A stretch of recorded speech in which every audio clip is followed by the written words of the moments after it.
बड़ी शक्तियां लेकर आती है बड़ी जिम्मेदारियां, और जब इन जिम्मेदारियों को पूरा करने में होती है कमी तो सवाल उठेंगे ही। नमस्कार, मेरा नाम है श्वेता पांडे और आप देखना शुरू कर चुके हैं आर्थिक धारा।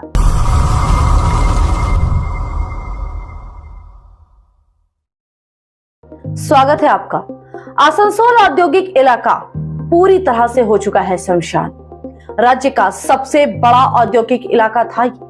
राज्य को सर्वाधिक राजस्व मिलता था यहीं से। केंद्र सरकार की बड़ी औद्योगिक कंपनियां थी यहाँ। हजारों हजार श्रमिक कार्यरत थे इनमें। अधिकांश है बंदी के शिकार और कई के पास तो बची है सिर्फ जमीन ही।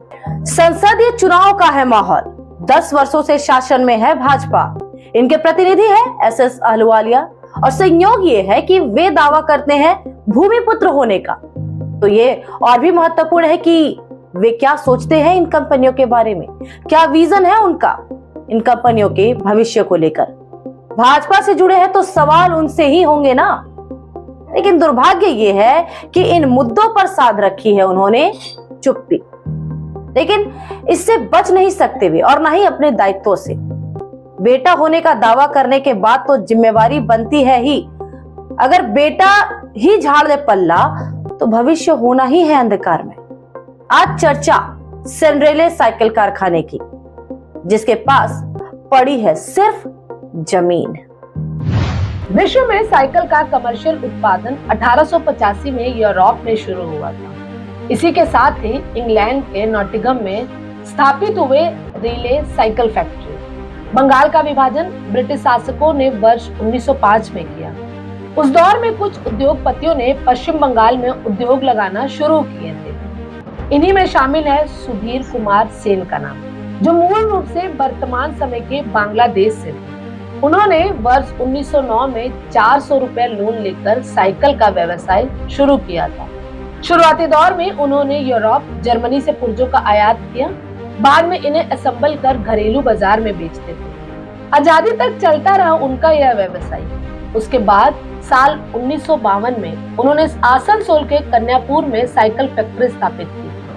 रेले कंपनी थी साझेदारी में, जिसका नाम रखा गया सेन रेले कंपनी। 1,25,000 वर्ग फुट में फैली थी फैक्ट्री, जिसमें हर साल 2 लाख साइकिलें उत्पादित की जाती थी, जिसका निर्यात ऑस्ट्रेलिया, दक्षिण अफ्रीका, पूर्वी पाकिस्तान में होता था।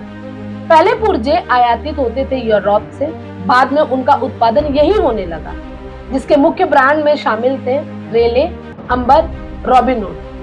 इनकी घरेलू मार्केट में खूब थी मांग, जिसके कारण फैक्ट्री एशिया की दूसरी सबसे बड़ी कंपनी बन गई। इसी बीच 28 मार्च 1968 को सुधीर सेन का निधन हो गया।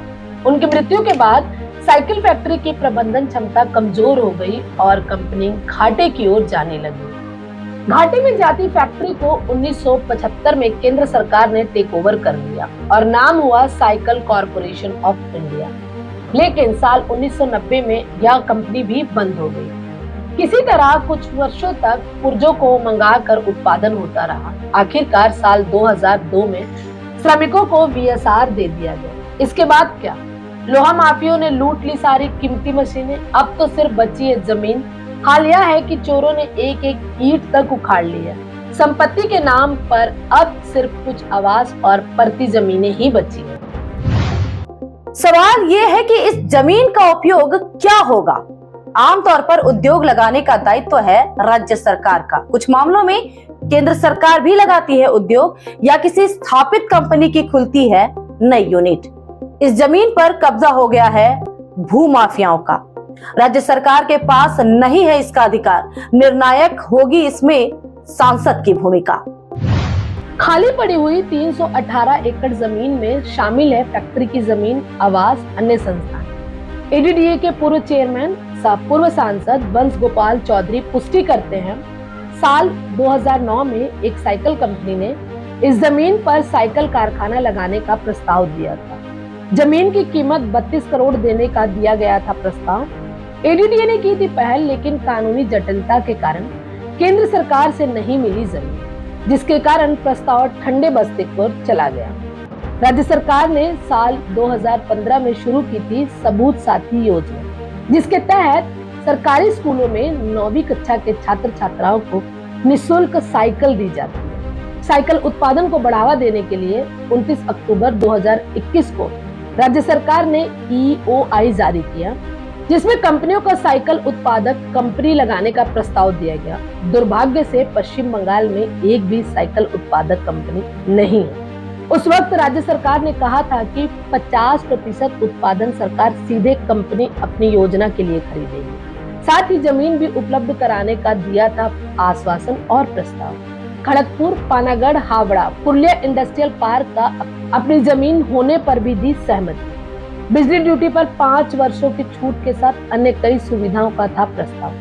हालांकि अभी तक स्थापित नहीं हो सकी है कोई साइकिल कंपनी। हाल यह है कि कंपनी की जमीन पर माफिया काबिज हो गए हैं। कुछ समय बाद इसे खाली कराना हो जाएगा मुश्किल। फर्जी कागजात बना हो रही है इसकी खरीद बिक्री भी। तो क्या इस जमीन पर स्थापित हो सकेगी कोई नई साइकिल कंपनी? क्या फिर से रोजगार दे सकेगा ये इलाका? क्या किसी सरकारी कंपनी की नई यूनिट आएगी इस जमीन पर? दर्जनों है सवाल। उत्तर देना है मुख्य रूप से SS अहलुवालिया को। अब की बार 400 पार का नारा दे रही है उनकी पार्टी, तो उन्हें ही देना होगा ना इन सवालों का जवाब। संडरेले की 318 एकड़ जमीन को लेकर क्या है उनका विजन? ये मिट्टी पूछ रही है सवाल, क्या करेगा उसका लाडला बेटा? इस वीडियो में इतना ही। बने रहे ऐसे ही मुद्दों के लिए आर्थिक धारा के साथ। मिलते हैं नए मुद्दे को लेकर जल्द ही। चुनाव तक उठते रहेंगे ऐसे ही मुद्दे। अब कुछ खबरें फटाफट। मई माह में आग बरसा रहा है सूर्य। मौसम विभाग जारी कर रहा है रेड अलर्ट, लेकिन इस तापमान पर भारी पड़ रही चुनावी तपिश। आसनसोल लोकसभा क्षेत्र के भाजपा उम्मीदवार SS अहलुवालिया ने भीषण गर्मी में बुधवार को खुली कार में किया चुनाव प्रचार। मई दिवस पर INTUC से संबद्ध CMS की पहल पर गुजराती भवन में आयोजित हुआ सम्मेलन। वरिष्ठ नेता पदाधिकारी थे उपस्थित। यूनियन महासचिव गुरुदास चक्रवर्ती ने दी जानकारी। मई दिवस पर शहीदों को किया गया याद।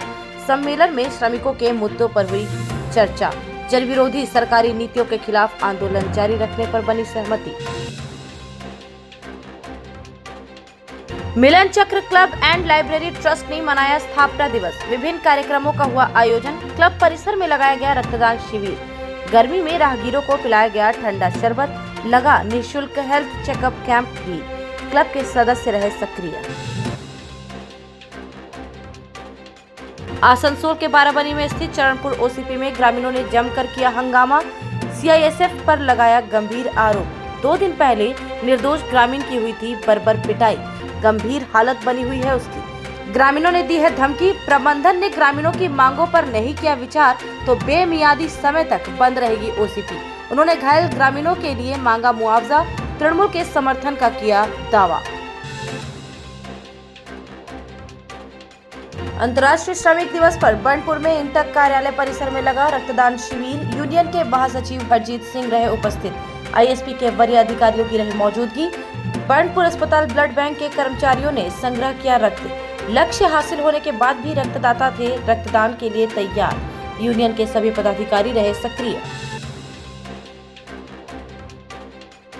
दुर्गापुर संसदीय क्षेत्र में राजनीतिक आरोप प्रत्यारोप है चरम पर दिख रहा है राजनीतिक और मानवीय शिष्टाचार भी।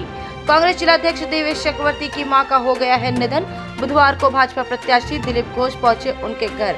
साथ में थे पार्टी विधायक लखन घरुई भी। इसके पहले तृणमूल जिलाध्यक्ष सह विधायक नरेंद्र नाथ चक्रवर्ती भी गए थे देवेश चक्रवर्ती के घर। क्षेत्र में हो रही इसकी खूब चर्चा। बर्दवान दुर्गापुर लोकसभा क्षेत्र के भाजपा उम्मीदवार दिलीप घोष बुधवार को पहुंचे कोकवन थाना अंतर्गत सागर भांगा।